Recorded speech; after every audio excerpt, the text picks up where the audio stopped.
Hai para pencinta film dimanapun kalian berada, balik lagi sama gue Benny di channel Cerita Teratas. Bagaimana kabar kalian hari ini? Mudah-mudahan kita semua selalu diberikan kesehatan dan diberikan kebahagiaan oleh Sang Pencipta. Amin. Bagi kalian yang sedang menghadapi masalah, nggak ada salahnya kau untuk minggir dan berhenti sejenak dari rutinitas agar bisa menenangkan diri kalian. Biar nggak galau lagi, gue akan mencoba menghibur kalian semua dengan film kartun seru berjudul Big Hero 6 yang tayang pada tahun 2014 lalu. Film keluaran Walt Disney Animation Studios ini mengisahkan tentang seorang robot bernama BMX yang mendedikasikan hidupnya untuk semua manusia. Berbeda dengan film superhero pada umumnya, film ini menceritakan superhero yang lucu dan menggemaskan, sehingga film ini sangat menghibur pastinya. Yuk tanpa banyak bacot lagi, langsung saja kita masuk ke cerita film kita kali ini. Di awal film kita diperlihatkan pertarungan robot ilegal di kota San Francisco. Ada seorang anak bernama Hiro Hamada, seorang anak yang jenius dan mampu lulus SMA di umur 13 tahun. Dengan robot buatannya sendiri yang diberi nama Megabolt, ia berhasil memenangkan pertarungan di sana dan menghancurkan robot lawannya. Nah, karena lawannya tidak terima, ia pun merampas robot Hiro dan berniat ingin menghajarnya. Beruntung sang kakak Tadashi Hamada datang dan membawa Hiro pergi dari tempat itu. Tadashi sangat menyayangkan kecerdasan Hiro digunakan hanya untuk tarung robot ilegal. Sialnya mereka berhasil tertangkap dan dipenjara. Mereka pun dibebaskan oleh Bibi Chase, orang yang membesarkan mereka semenjak kepergian kedua orang tua mereka. Tadashi dan Hiro tinggal di sebuah kafe milik Bibi Chase. Sesampainya di sana, Hiro masih ingin mencari tempat pertarungan robot ilegal lainnya. Namun, Tadashi mengajaknya ke sebuah kampus bernama San Francisco Institute of Technology. Di sana, Hiro bertemu dengan Gogo Tamago, Honey Lemon, Fred, dan Wasabi, di mana mereka mempunyai keahliannya masing-masing. Sementara Tadashi pergi ke sana untuk memperkenalkan sebuah robot kesehatan yang bernama BMX. BMX akan bereaksi jika mendengar teriakan kesakitan dari orang-orang di sekitarnya. Tujuan dibuatnya BMX adalah untuk membantu orang banyak suatu hari nanti. Di sana mereka juga bertemu dengan seorang profesor bernama Robert Callaghan. Ia adalah orang yang menciptakan servo magnetik yang ada pada robot Hiro. Hiro sangat mengagumi sosok beliau, maka dari itu ia sangat antusias untuk bisa masuk ke kampus tersebut.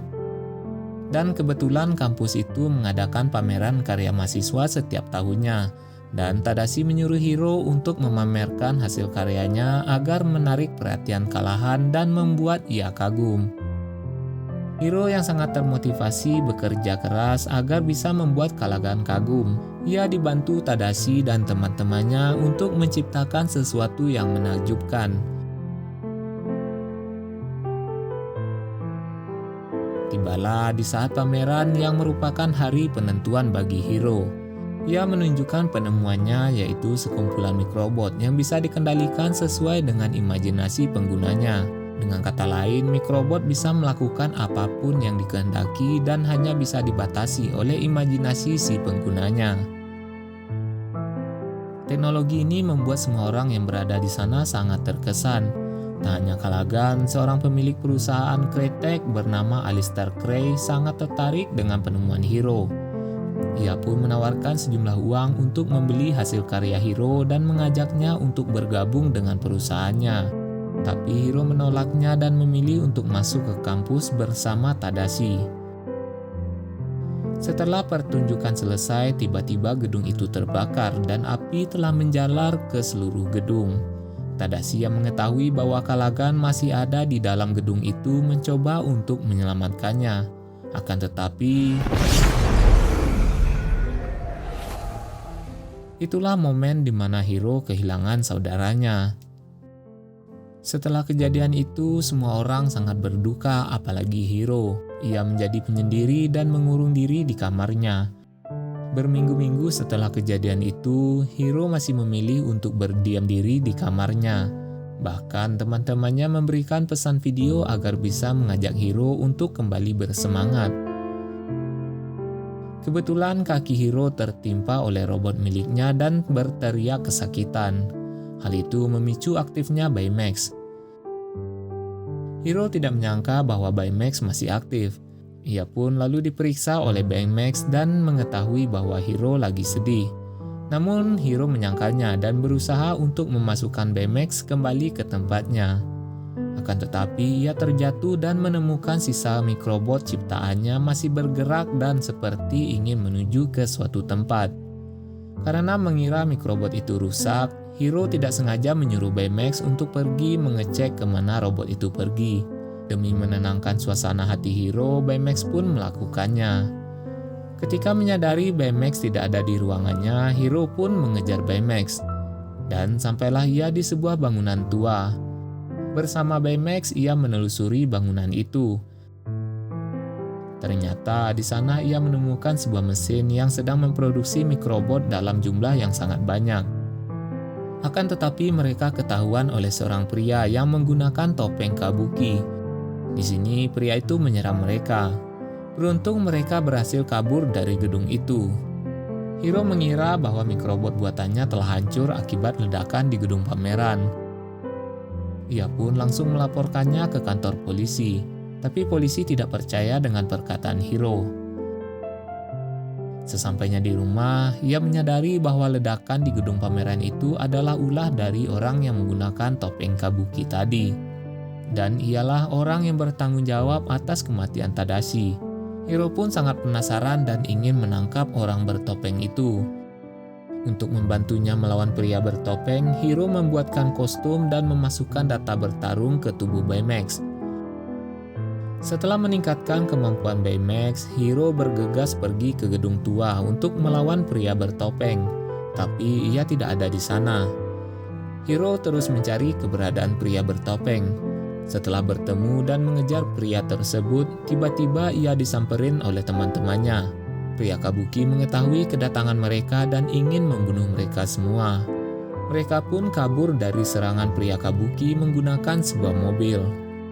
Setelah berhasil selamat, mereka pergi ke sebuah rumah yang sangat besar, dan ternyata rumah itu adalah rumah Fred. Di sana mereka mencari tahu siapa orang di balik topeng kabuki tadi.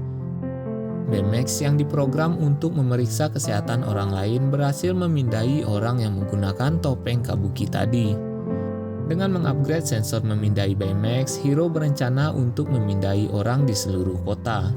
Dan ia juga memberikan kekuatan kepada teman-temannya agar bisa membantunya menangkap pria kabuki ini. Mereka pun diberikan kostum berbeda-beda sesuai dengan kemampuan mereka masing-masing. Gogo dengan kecepatannya, Honey Lemon dengan keahlian kimianya diberikan tas yang bisa mengeluarkan bola kimia, Fred dengan kostum monsternya yang bisa melompat dan mengeluarkan api, dan Wasabi dengan alat pemotongnya. Sementara Hiro membuat kostum dirinya yang bisa bergabung dengan Baymax, di mana Baymax bisa melontarkan tinjunya dan diberikan sayap agar bisa terbang. Sesampainya di tempat yang tinggi, Baymax mengaktifkan super sensor dan memindai seluruh orang yang ada di kota. Tak butuh waktu lama, ia berhasil menemukan orang yang cocok. Mereka segera pergi menuju pulau yang telah ditutup. Di sana mereka menemukan sebuah alat teleport yang bisa memindahkan barang hanya dengan waktu singkat. Dan orang yang membangun alat ini adalah Alistair Gray.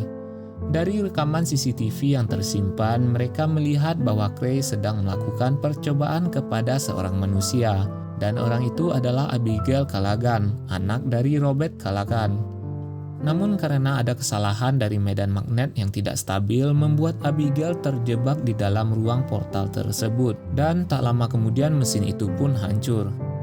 Karena alasan itulah pemerintah menutup pulau itu dan menghentikan eksperimen Gray. Tak lama kemudian, pria bertopeng itu tiba-tiba telah berada di sana. Mereka pun berusaha untuk merebut alat pengatur mikrobot yang berada di balik topeng kabuki. Pada saat ini, Hiro dan Baymax berhasil menyerang pria bertopeng sehingga topengnya terlepas. Dan diketahuilah bahwa orang tersebut adalah Profesor Callaghan. Mereka semua mengira bahwa Profesor telah meninggal pada ledakan waktu itu. Tapi ia menggunakan mikrobot ciptaan Hiro untuk menahannya dari ledakan sehingga ia bisa selamat. Mendengar hal itu, Hiro pun sangat marah karena ulah dari Kalagan, Tadashi, tewas. Ia pun mengeluarkan chip Tadashi dari Baymax dan menyuruh Baymax untuk menghancurkan Kalagan. Gogo, Fred, dan Wasabi berusaha untuk menghentikan Baymax, namun mereka tidak berhasil. Beruntungnya Honey Lemon berhasil mengambil chip Tadashi dan memasukkannya ke dalam tubuh Baymax, sehingga mode penghancur Baymax berhasil dinonaktifkan. Kalagan pun berhasil merebut topeng Kabuki dan kabur dari sana menggunakan mikrobot. Hiro yang emosi pergi meninggalkan teman-temannya untuk memperbaiki sensor Baymax yang telah rusak. Namun saat Hiro ingin mengeluarkan chip Tadashi, tiba-tiba Baymax menunjukkan video Tadashi yang gagal berkali-kali ketika mengembangkan Baymax. Kan tetapi Tadashi tidak pernah menyerah agar robot itu bisa menolong orang banyak, terutama adiknya. Melihat hasil rekaman itu, Hiro sangat menyesal karena telah menggunakan Baymax tidak seperti yang kakaknya inginkan. Pada saat yang sama, teman-temannya yang lain datang dan menenangkannya. Mereka sangat memahami apa yang Hiro rasakan pada saat ini. Akan tetapi, mereka hanya cukup menangkap dan menghentikan Kalagan. Pada saat ini, Honey Lemon membawa rekaman CCTV yang memperlihatkan bahwa pilot yang menjadi eksperimen Krei adalah Abigail Kalagan, putri dari Robert Kalagan. Kalagan menyalahkan Krei atas kesalahan eksperimennya. Maka dari itu, ia ingin membalaskan dendamnya atas kehilangan Abigail. Keesokan harinya ketika Krei sedang meresmikan markas Kretek yang baru, Kalagan muncul dan menuntut Krei atas apa yang telah terjadi. Pada saat ini, Kalagan membawa potongan mesin portal dan memasangnya di atas markas Kretek, di mana ia ingin mengambil semua yang dibangun oleh Krei agar Krei bisa merasakan apa yang ia rasakan. Pada saat itu, Hiro dan teman-temannya datang ke sana dan mengatakan kepada Kalagan bahwa ini semua tidak akan merubah apapun. Tapi Kalagan hanya menginginkan putrinya kembali. Dan ia pun melanjutkan rencananya untuk menghidupkan portal itu kembali. Mereka pun berusaha untuk menghentikan Kalagan, kan tetapi mikrobot bukan tandingan mereka. Hiro yang hampir tersedot memiliki sebuah ide untuk mengalahkan Kalagan, yaitu dengan menyedot mikrobot ke dalam portal agar lebih mudah dikalahkan. Ia pun meminta teman-temannya membuat kabut agar menghalangi jarak pandang Kalagan. Tanpa Kalagan sadari, teman-teman Hiro menghancurkan mikrobot dari balik kabut itu. Alhasil banyak mikrobot yang tersedot ke dalam portal dan Kalagan kehabisan mikrobot untuk menyerang. Pada saat ini Hiro berhasil mengambil topeng itu dan menghancurkannya. Otomatis mikrobot yang menyangga portal itu runtuh dan menjatuhkan portal itu ke tanah. Tapi walaupun telah jatuh, portal itu ternyata masih aktif dan menyedot semua benda di sekitarnya. Mereka pun tidak bisa berbuat apa-apa selain menunggu mesin itu mati dengan sendirinya. Ketika mereka hendak kabur, sensor Baymax mendeteksi ada kehidupan di dalam portal itu, yang merupakan tanda kehidupan dari Abigail. Mengetahui hal itu, Hiro dan Baymax memutuskan untuk masuk ke dalam portal itu dan menyelamatkan Abigail. Walaupun portal itu dapat hancur kapan saja. Sesampainya di dalam, mereka harus menghindar dari puing-puing markas Kretek yang berterbangan. Mereka pun menemukan pesawat Abigail dan ingin membawanya keluar dari sana. Pada saat ini, Hiro menunjukkan arah jalan kepada Baymax untuk keluar dari sana. Namun sayangnya ketika hendak sampai di pintu portal, tiba-tiba sebuah puing bangunan menghantam mereka. Dan pada saat ini Baymax berhasil menyelamatkan mereka. Akibat dari hantaman ini, kostum Baymax hancur dan tidak bisa membawa mereka keluar. Sementara itu mesin portal telah bergetar dan akan segera hancur. Baymax berencana untuk mengeluarkan mereka menggunakan roket dari tangannya. Namun Hiro tidak ingin meninggalkan Baymax sendirian di sana. Berhubung Baymax adalah robot kesehatan, jadi ia memprioritaskan keselamatan Hiro dan Abigail. Hiro pun terpaksa dikeluarkan dengan roket pendorong di tangan Baymax. Dan ketika ia berhasil keluar, mesin portal itu langsung hancur. Abigail pada saat ini berhasil selamat, sementara Robert harus menanggung apa yang telah ia lakukan. Atas apa yang telah dilakukannya, Hiro dan teman-temannya telah dianggap sebagai superhero oleh warga San Francisco. Namun mereka memilih untuk merahasiakan identitas mereka. Mereka pun menjalani kehidupan seperti biasa, di mana Hiro telah menjadi mahasiswa di Institut Teknologi San Francisco. Ia pun masih menyimpan lengan BMX sebagai kenang-kenangan, dan ternyata di sana ada chip milik Tadashi yang ditanamkan ke dalam tubuh BMX. Bermodalkan chip itu, Hiro berhasil membuat BMX dengan ingatan lamanya. Dan itulah akhir dari cerita film kita kali ini. Film ini mengajarkan kita untuk peduli dengan sesama manusia, apalagi saudara-saudara kita yang membutuhkan. Mengingat manusia adalah makhluk sosial yang tidak bisa hidup sendiri. Bagaimana film kita kali ini? Sangat menghibur, bukan? Dan gue ucapkan terima kasih untuk kalian yang masih stay menonton sampai akhir.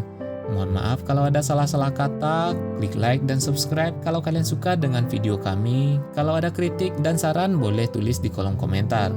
Tetap semangat menjalani hidup ini dan jangan lupa agar selalu menjaga senyum di wajah kalian. Gua Benny pamit dan sampai jumpa di video-video berikutnya.